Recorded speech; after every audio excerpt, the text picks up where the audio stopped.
Thanks everyone for tuning in today to Girls Talk, and I'm your host, Miss B, and my other partner in crime is missing today, Mercy Love, but she will be with me later on shortly. I want to tell our guests thank you for coming here today. I have up-and-coming phenomenal actress Patrice Overton here with me today. Thanks for Patrice. Thanks for taking your time and doing this interview with me, because I know it's like crazy busy right now.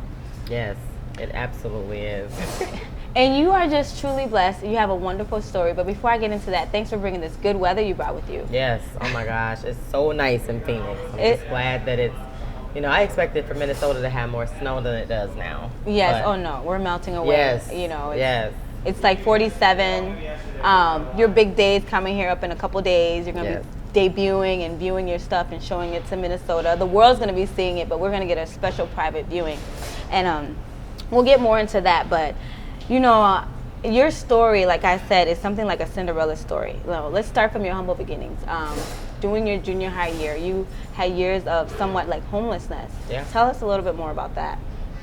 God, I feel like I've told this story like 1,000 times. Say, get prepared to tell it 1,000 more times. Exactly. No, and I don't mind telling it at all.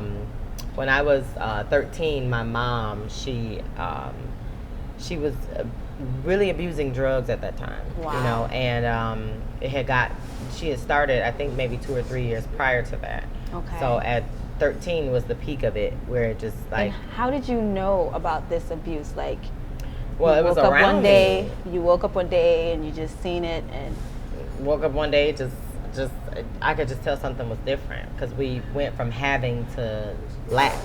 Okay, things were very quickly started to be lacking in the house. Strange people coming in and out of my house, like. So you're in 13. You're 13. You're in what grade? Well, I wasn't 13 when it started. Okay. I was like 10. 10 when it started. Okay. Yeah.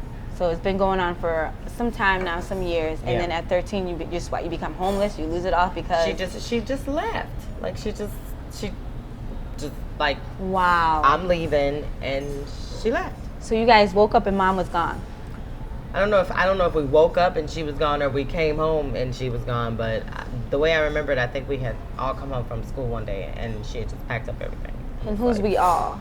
I had 2 brothers. 2 brothers. 2 older brothers. 2 older brothers. Mm-hmm. So it's you, your 2 older brothers, and your mom. 15 and 17. 15 and 17, and you're 13, and mom is gone.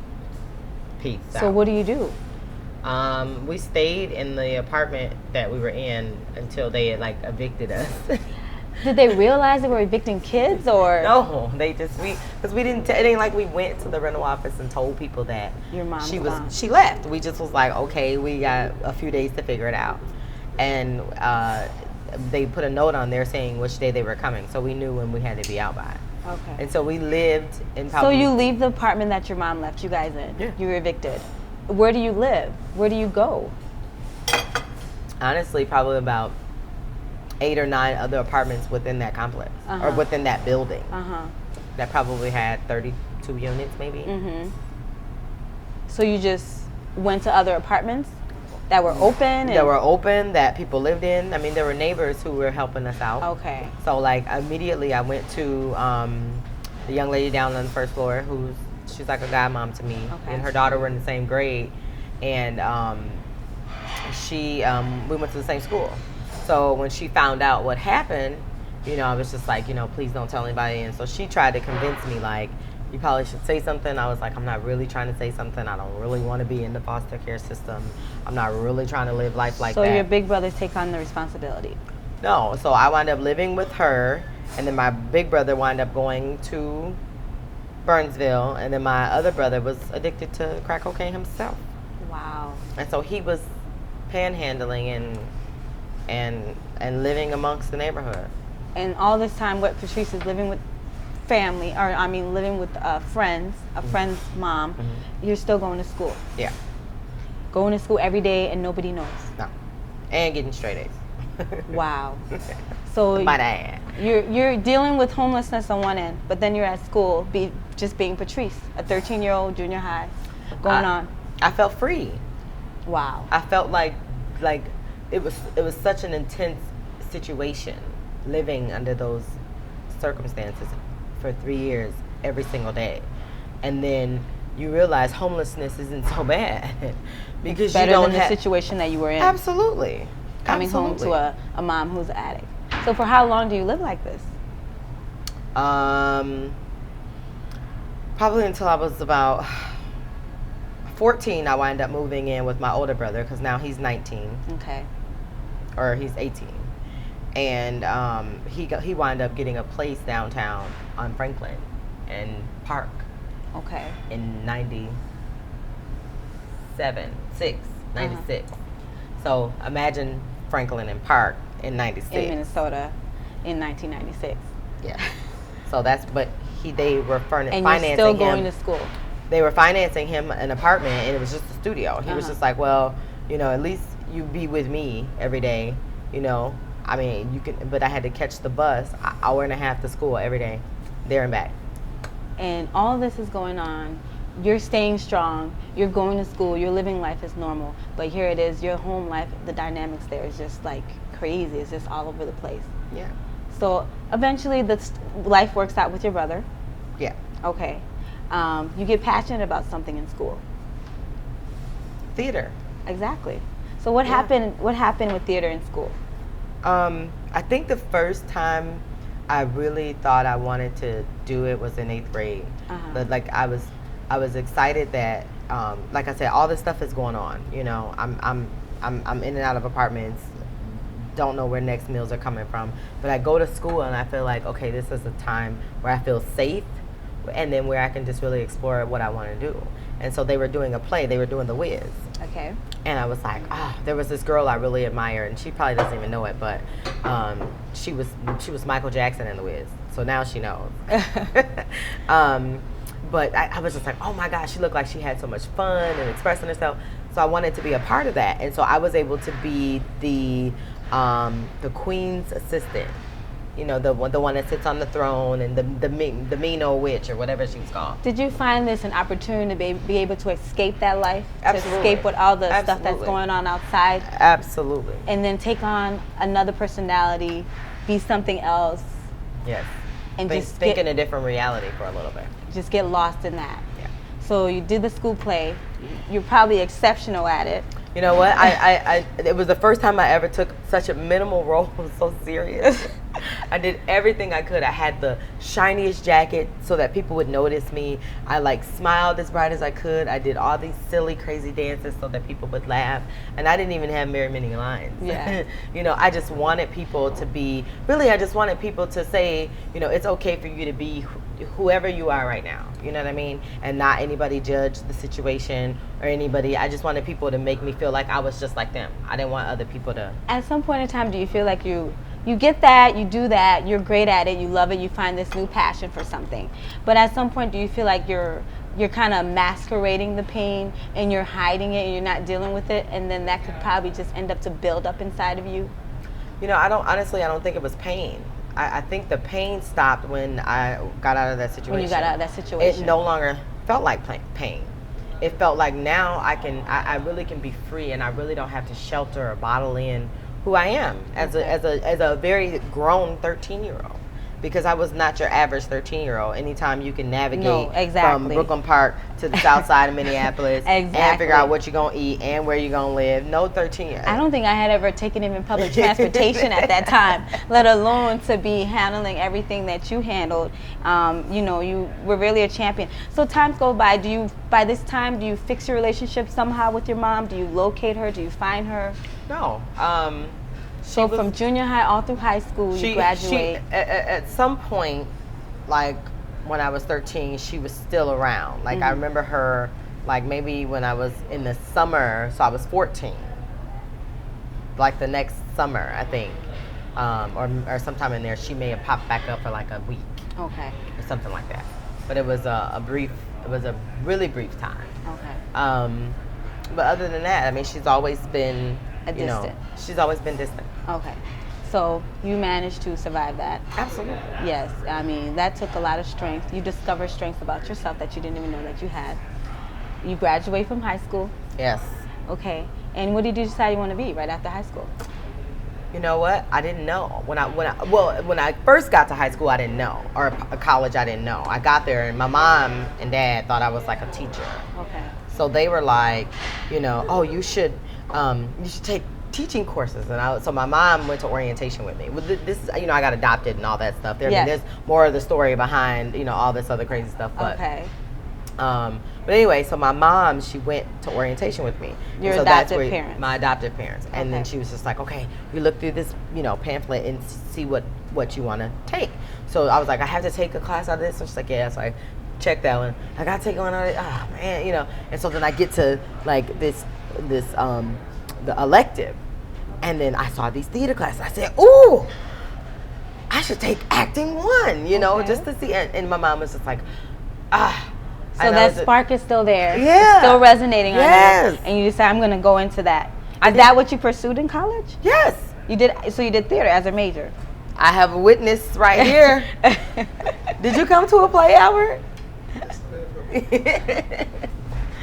Look, I absolutely do. Yeah, you know what? I had to audition to get in, though. It wasn't like... So you get to college, yeah. You don't just decide you're going to major in theater. You have to audition to actually make it into the program. Yeah, you don't just get to go to college and say, I'm getting a degree in theater. Oh, okay. No, you have to have people say, well, let's see if you can do this. And then you audition for a year. Okay. And then the audition process, at the end, you do this big showcase. And then you have like a panel.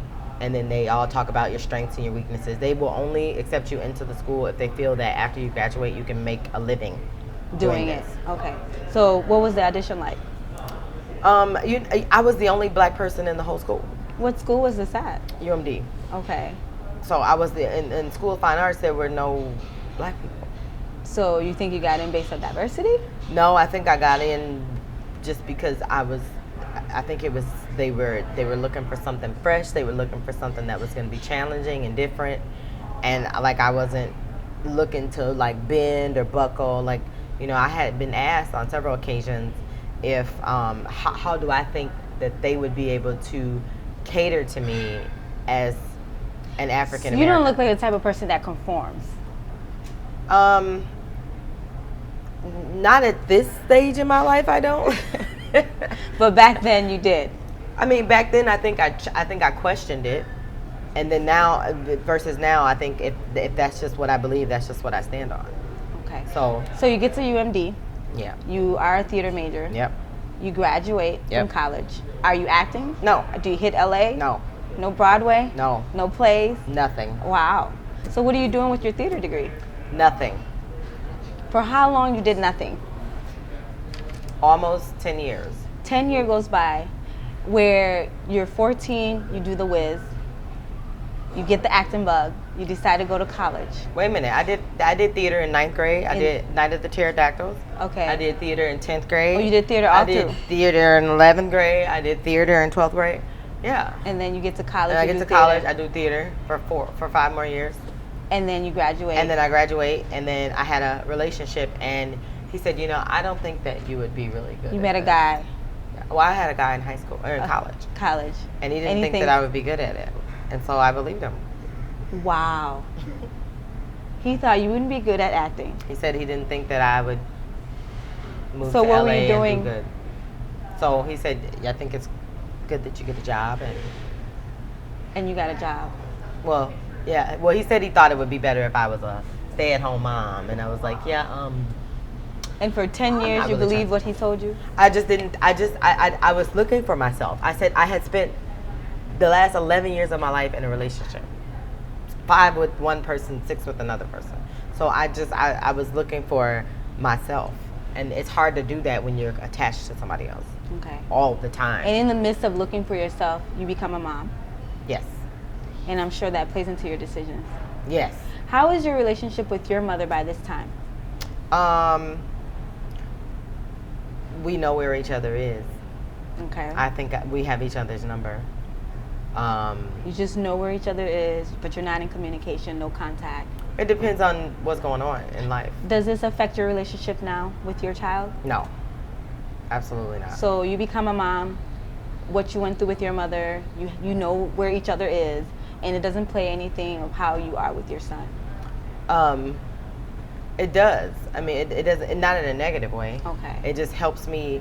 Like I don't understand. I don't understand the mind of a person, and not to shade my mom, you know, because I understand that when you're addicted, that's a disease, and sometimes that's just something you can't help. So I'm not angry at her because of the decisions that she made. Certainly not. It just it gave me a great example of what I the opposite would never do. Because I don't like. I love my son. I like. People know, whoever knows me knows I absolutely adore my son. So it had the opposite effect, which is good. Absolutely. But still, in some way, you kind of took that with you because in your career of social work, you came across people that probably represented your mom, was going through probably what you went through. I work with people like that right at this very moment. Okay. I work with addicts that come to a methadone clinic to get methadone every single day to sustain their lives. Wow. Absolutely. All right. And I understand them. So we're going to hear more about what you did prior to acting, and we're just going to take a quick break. So stay tuned for more with Patrice Overton. Chill.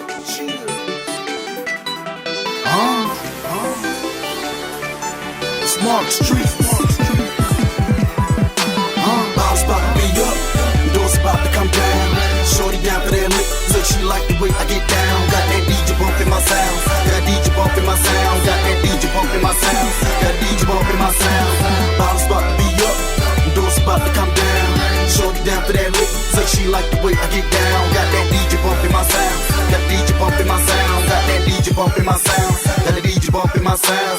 You know I'm down for that bread, got that third flute for that hit. That don't work, back to that leg. That kitchen cooking them eggs, but I'm focused, stay in my grind.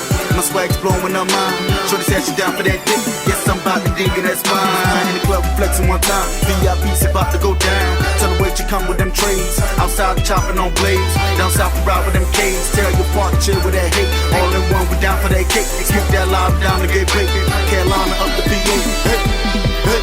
Hey, bottles about to be up. Doors about to come down. Shorty down for that lick. So she like the way I get down. Got that DJ bump in my sound. Got DJ bump in my sound. Got that DJ bump in my sound. Got DJ bump in my sound. Bottles about to be up. Doors about to come down. Welcome back to Girls Talk, and with my interview here today with Patrice Overton. And we've gotten to know a great deal about you. Still don't know how we get to this big Hollywood actress yet. You're a social worker. Yes. So you're helping people who are dealing with the same problems that your mom dealt with. Yes. And your brother. Yes. Yes. And at this time, you're a mother. You're in a relationship with somebody who doesn't believe in your dreams of acting. Yes. What happened?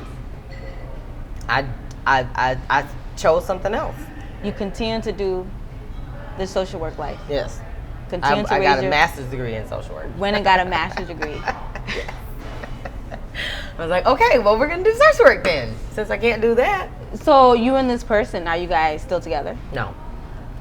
Did ending that relationship help you to get on the path that you're in now? Absolutely. How did that happen? Actually, he left me. I mean, I think it was just a multitude of things, and then at the end, After when you it really sacrificed so much for this person. it wasn't a leave me like that. It was a leave me like this isn't working and I'm out. So he leaves. You have shared custody of your son? No, I don't have. That's not who I have a son with. Okay. No. So that relationship was 5 years, Yes. and then you move on to another relationship, Yes.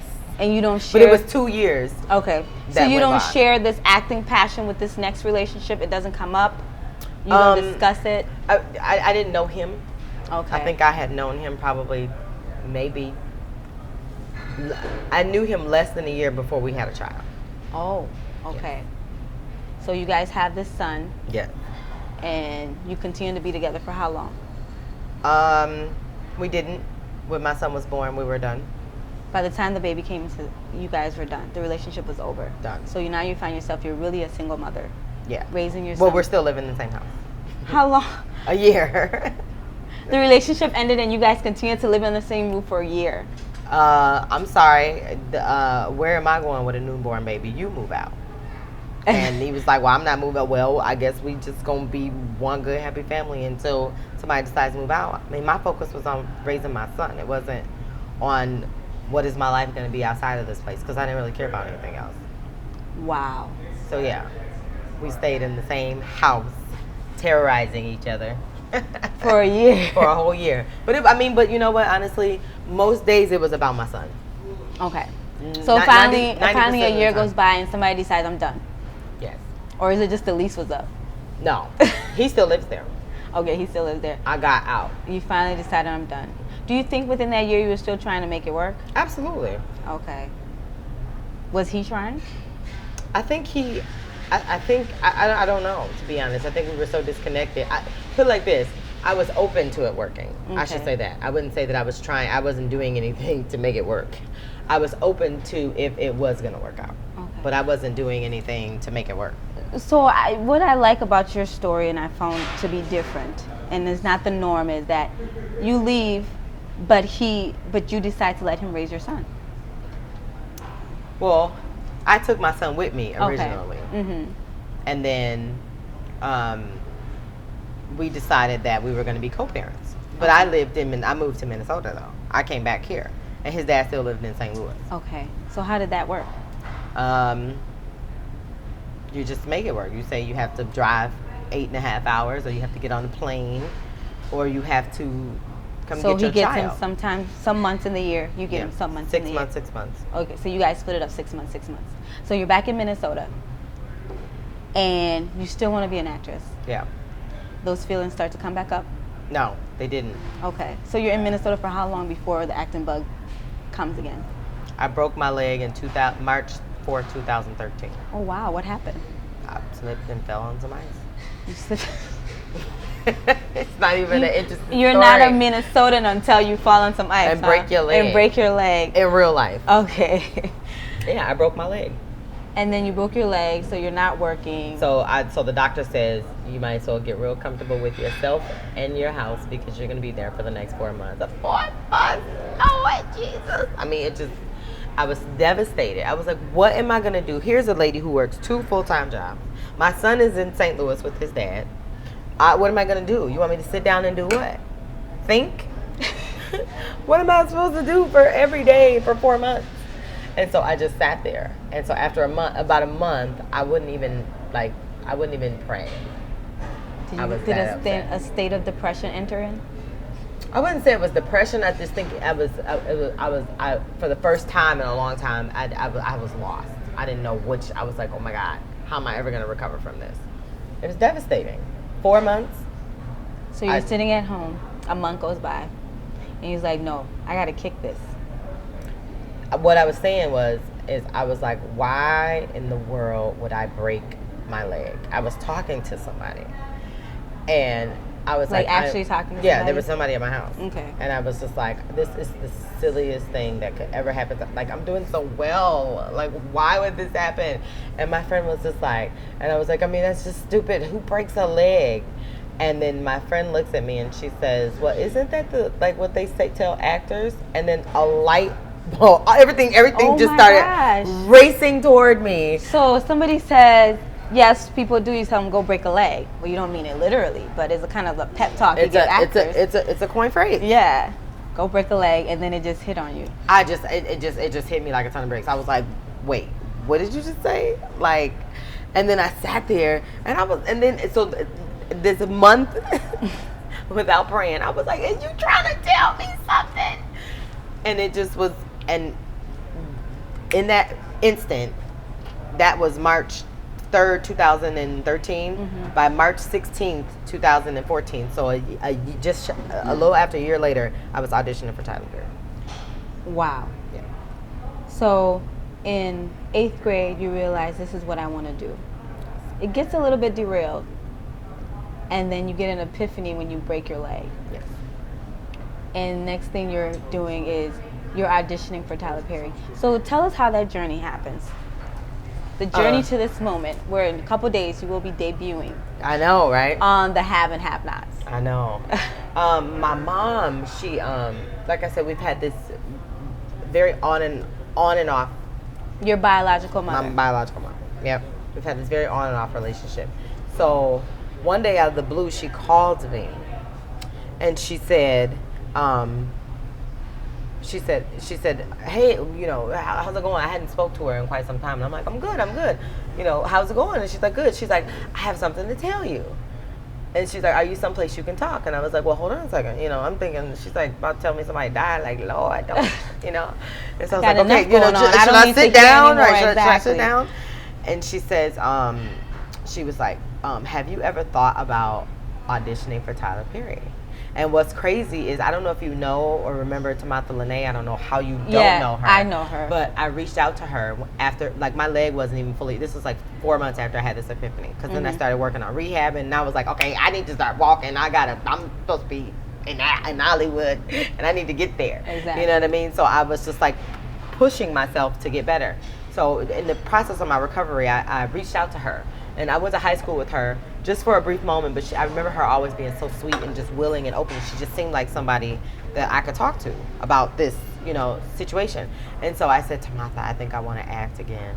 And she said, do it. Yeah, I think you'd be great. And I said, really? And she said, yes, girl, do it. And it felt so freeing for somebody to agree with me. It's that confirmation was coming through. Oh my gosh. And then she started talking to me about, you know, just faith stuff, and like, you know, just what to watch for and all these other things. And I was like, wow. I'm really, and this was in August. And then I get this phone call. So somehow we wound up talking about Tyler Perry in our meeting.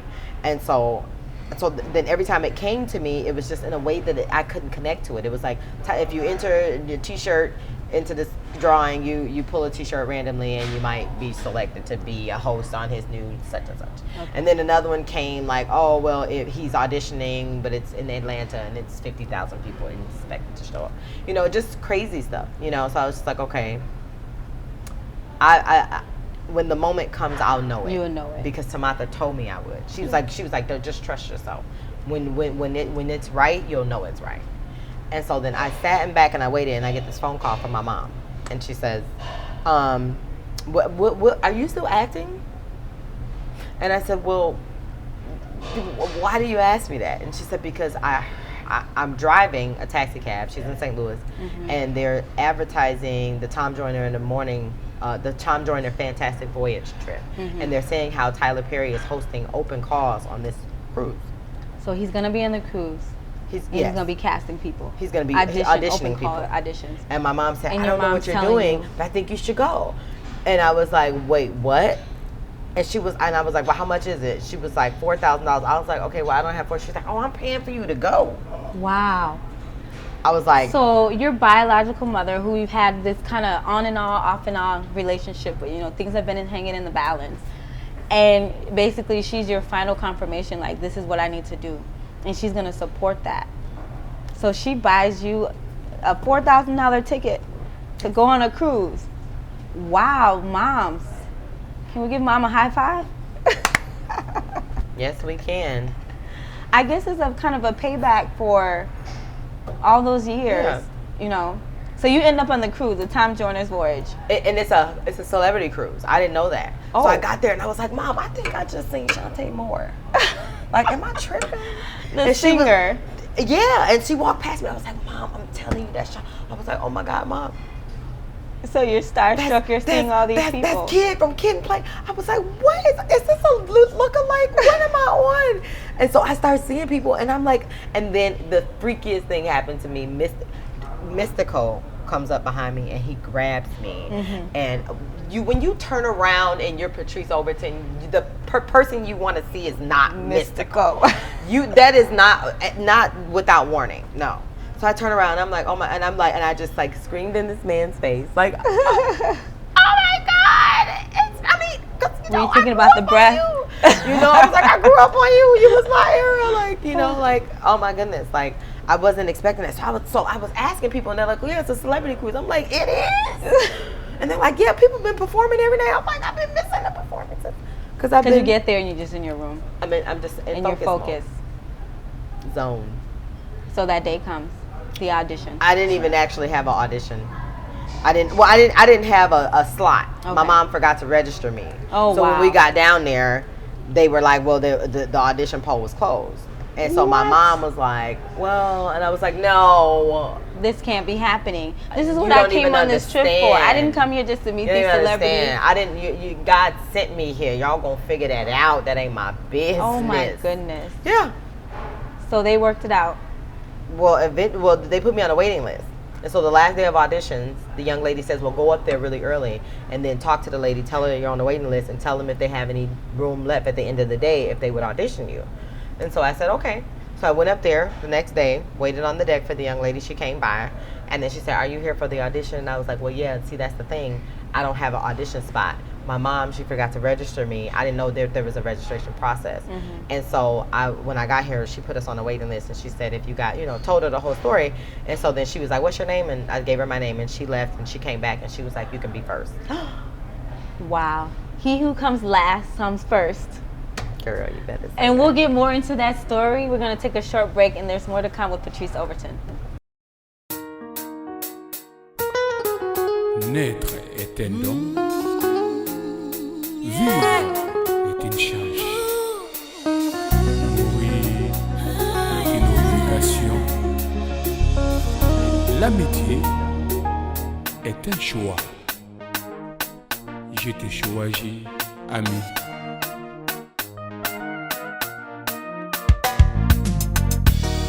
Amio, amio, minata sakoyo. Amio, amio, minata sakoyo. Amio. Inafanya fanye atagi fanye. Ami, inafanya fanye bende fanye. Minata yo. Inafanya fanye la gale fanye. Fanny, Bargi Fanny, Aminata yo. Ami, ne t'inquiète pas, c'est toi la plus belle parmi toutes les belles.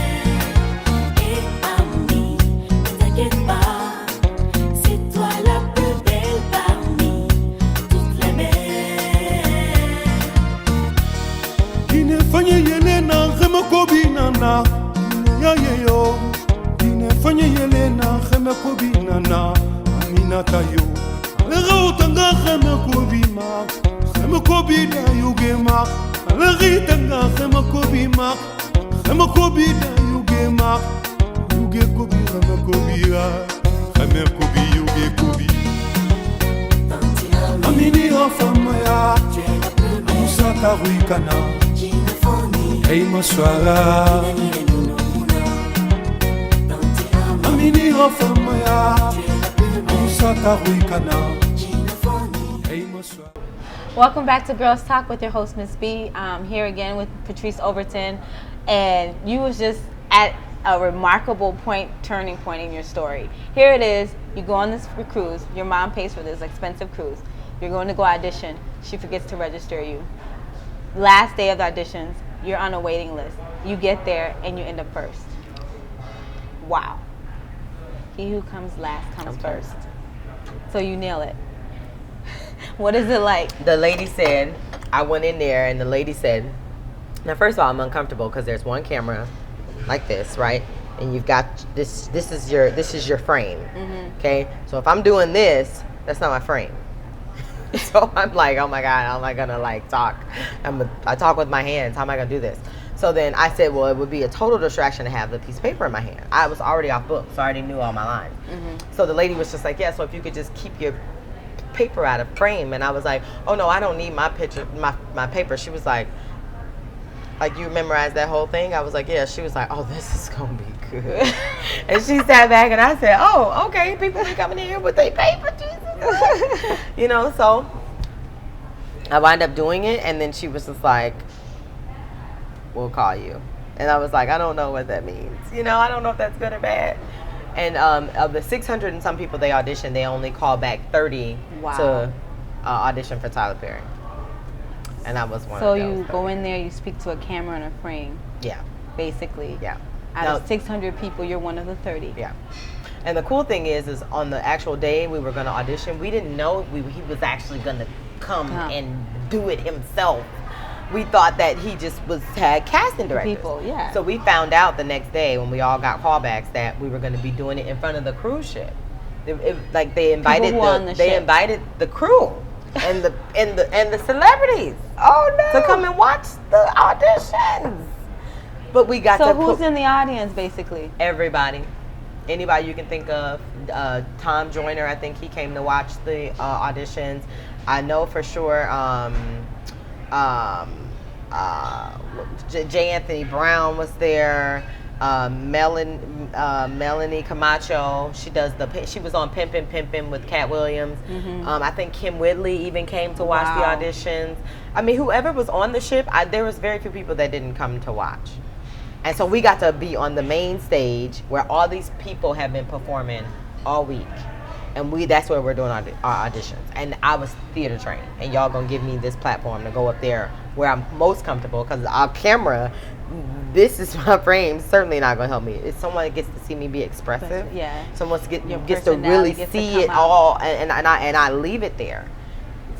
That was exciting for me. Wow. Yeah. What did you audition exactly? It was, I later found out, I didn't want to know what my sides were because I didn't want to create a character that had already existed. I wanted to find this person for myself and create whoever she was. So I didn't ask people where the pieces came from or anything like that. I didn't want to do that. So I wound up picking it, and I was like, Michelle. Okay, I had to think of Michelle. Now she's the wife of a news anchor. Okay, and seems to me I get to create this young lady. They seem pretty wealthy. Name. Yeah, and they gave me you the a little lines. backdrop. Oh, lines. No backdrop. Just the lines. Just the lines. So I get to paint Michelle. Okay. What does Michelle look like to So me? you created this character, Michelle, and you auditioned Michelle. Yes. Wow. Come to find out, she was Angela off of For Better or For Worse. Oh. Yeah. I didn't know. I was like, oh. I was kind of in the right direction. So you do this great performance. You know, you awe them. What does Tyler Perry say? Anything? Does the audience what's the response you got? He was. I think because my audition was very shut up. Oh. I think that's kind of how I left them. Like. Everybody's just like, okay, no, she didn't. Like the guy that I was sitting next to, I had been sitting next to him for like 30 minutes because we were all waiting to audition. When he turned around, he was like, man, he finally said something to me. He was like, dang, I think you just won. And I was like, so it was only one person out of the 30? Well, we thought it was only going to be one person. Okay. He was like, man, I think you just won. And I was like, what? He was like, man, I didn't know all that talent sitting right next to me. I'm Mandel. I'm sad. Sorry, I didn't even say nothing. So no matter what happened after that, Patrice Overton, the actress, had arrived. She was there. And she was here to stay. Wow. She. So you guys, everybody does their audition. When do you find out? Well, he called us all back up on stage and made everybody give us a round of applause. And we're standing there, and so he just started asking people to sit down. And so he said about 18 names, and then he looked at them and he said, you know, this is going to be a no for now. And he was like, that doesn't mean, he said, I just don't see you guys. I'm looking for some upcoming roles that I have. And I just don't see you guys in these upcoming roles like I see them. Okay. So that took a moment to register with everybody, because he said, like I see them, as meaning that the ones those who were that are on stage, Yeah. I got a role for them. And so then this young lady steps down. She said, I'm sorry, did you say for them? He was like, yes, I have some roles that I would like each and every one of you, as you guys did your monologue, I was able to visualize you in these roles. So I'm going to have my people contact you. So please make sure your information is updated, and so on and so forth. I was like, that did not just happen. So 12 people out of 600 auditions. That didn't. And you're that one of the 12. That did not just happen. Wow. That did not just happen. That did not just happen. You enjoy the rest of your trip on the boat? Of course I did. I'm excited now. Oh my gosh. goodness. I couldn't, and then I had people. Who's the first person you called? I called my sister. Okay. Yep. Who happens to have the same name as you? Well, her name is Patricia. Yes. I called my sister. My mom was with me. Okay. So I called my sister. And I was just like. So your biological mother went with you on the trip? Oh, yeah. Okay. Yep. So she was there to see that moment. I was like, do you believe me now? She's All like, the "Oh my God." moments, she got that one, huh? Yes. And she was just she was like, I'm so proud of you. I was like, see, I told you we could do this. I knew it. You told her we could do this. Yeah, because she was worried because she was like, you don't have an audition slide. I was like, come on. Like, we have to, even, there's going to be some no's. There's going to be hurdles. There's going to be obstacles. As long as you know where you're going when they get there, you So just she have to got deal you with going, them. and then you're the one pep talking Yes! her to continue to have Yes, faith in because she you. was like, well, maybe we shouldn't go if you, because I was like, if I have to buy somebody's audition spot, I will make sure I didn't come this far to go home empty-handed. I said, and God will work it out. Trust me. Yes, indeed. He already told. I can't be like, okay, God, I trust you're gonna work it out, and then be afraid to take the journey. So the boat trip's over. You're home. It comes in the mail. Is it a phone call? He called. Actually, the young lady I auditioned with, she called me, and she says, she's like, Patrice, it's Raven. I'm like, hey, Raven, how's it going? It's been like 6 months now, from March to September. Yeah. Oh wow. So I'm just waiting, and I see, other people getting roles, and I'm like, oh, is he ever gonna call? But I just said, no, I know he is. He's not a man that he should lie. If he said he was gonna call, he's gonna call. I just have to wait on my moment. Yes. And my mom, when we left, my mom told me, she said, you're gonna be in the have and have-nots, I swear to God. And I was like, Mom, he said it was gonna be for an upcoming project. And she's like, I'm telling you, I have a feeling you're gonna be in the have and have-nots. Did you start watching it more, and you No. just took what she said, continue to wait? Yes. And then I got a call on the 1st of September, 2nd of September. And 2014. Yep. And it was Raven, the young lady who I did the audition with. She's like, I just want to let you know that Tyler Perry has wanted to give you an offer for a waiter, which is talent, and a speaking role on the Have and the Have-Nots. I was like, I'll And take we it. start shooting in 2 weeks, so we're gonna fly you out. We're gonna put you in a hotel. We're gonna treat you real nice. We're gonna make sure your life is fancy. And I'm like, and they had someone pick me up from the airport, and they were holding my name. I mean, it was just. Oh my goodness! So you get to the airport, and there's a sign that says Patrice Overton with a driver. I just couldn't even believe it. Oh my goodness! I was like, this is not happening. And again, I had to stop and say, is this not real? Please tell me, don't wake me up now. Don't get me this close. I'm such in disbelief. Such. And that's why I say your story is something like a Cinderella story. Here it is. You go through years of dealing with a mother who has addiction, brothers, family, homelessness, finding yourself, relationship, becoming a single mother. And it's 10 years in between your dreams, and you end up in Atlanta, Georgia, Tyler Perry Studios, and you're filming the Have and Have-Nots. What goes through your mind the moment before you hit that stage and the camera, it's gonna go on, or that light comes on? What is the first thought that was running through your mind? I think the first thought was I was so grateful. And right when they called my name, I think the last thought I thought is, I hope I get this right. Mr. Perry is going to be standing next to me, Lord. Like, he was he's there. going to be like this, like, I was sitting there, and I'm not even joking you. And when he spoke to me, I was just hoping that all the right words came out. Okay. He actually literally opened his mouth to me and spoke to me and said, he called me Patricia first. And then he was like, is that your name? And I didn't want to correct him. I was like, what? He was like, no, I don't want to get your name wrong. What's your name? And I said, Patrice. He was like, okay, I'm sorry. Patrice. And I was like, yes. And he was like, he was like, can you change your line? Can you say it like this? And so I was like, gotcha. And you said it. And I said it. So how many days did that happen for? Shooting? We shot one day, which was Thursday, but we had to do hair and makeup, wardrobe. So you were there for how many days? From Tuesday to Sunday. Is there anything that he left you with?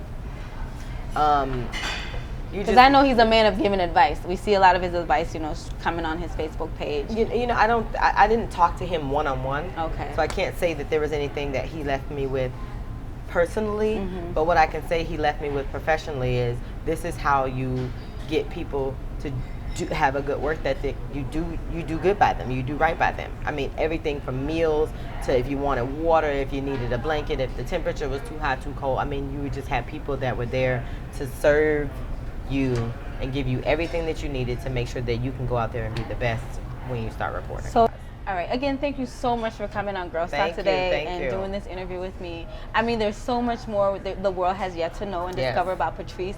And we're going to be watching. You know, our eyes are on you now. We're going to be watching. We're going to be expecting great and bigger and better things for you coming in the future. I just want to thank Stella's Fish Cafe for hosting us today you know, offering us this great tea. And we're going to do some eating off camera. Get down on this catfish here off camera. Once again, thanks everyone for tuning in to Girls Talk, spending this time with us.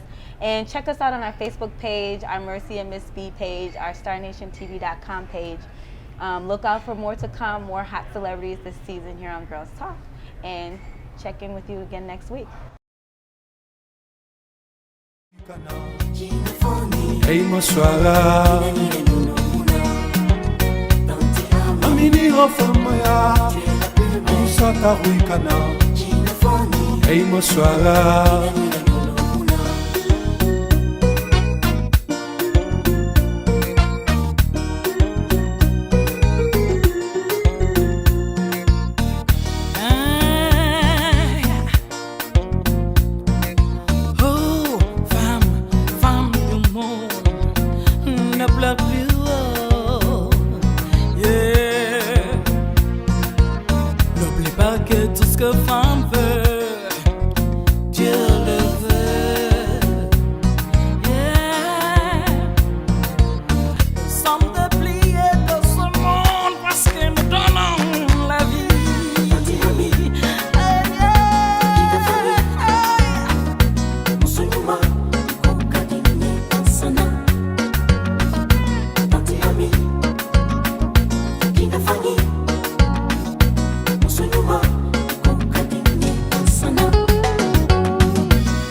Fanyi Yelena, Hemekubi na you.